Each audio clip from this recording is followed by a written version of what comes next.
Saat ini diaruskanlah narasi Islam moderat yang begitu welcome terhadap nilai-nilai Barat dan ditampilkan sebagai Islam yang ramah.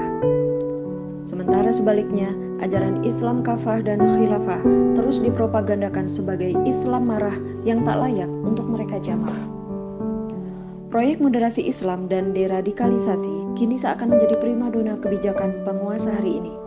Sejalan dengan proyek penyempurnaan liberalisasi ekonomi di tengah pengukuhan politik oligarki dan politik dinasti.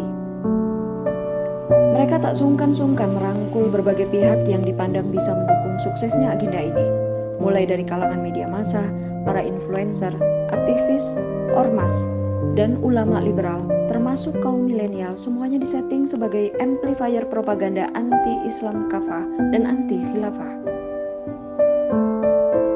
Adapun untuk menancapkan paham Islam moderat di kalangan milenial, selain melalui perubahan kurikulum, digagas pula kegiatan-kegiatan inovatif untuk menginfiltrasi pemikiran rusak ini.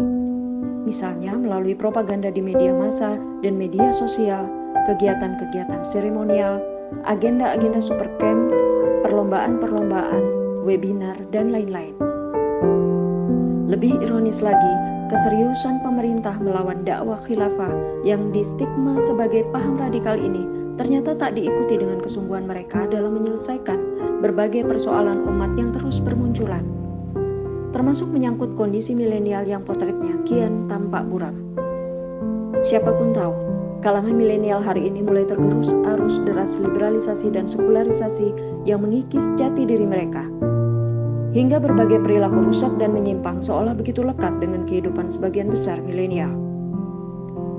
Free sex, penyimpangan seksual, narkoba, tawuran, kriminalitas remaja, hedonisme, hidup konsumtif menjadi hal lazim di kalangan milenial dan mengancam masa depan mereka.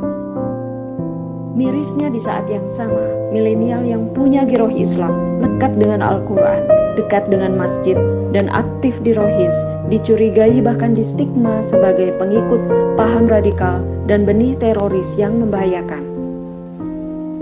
Di pihak lain, krisis politik dan ekonomi yang memicu ketidakadilan, kezaliman, dan perilaku korup seolah tiada henti.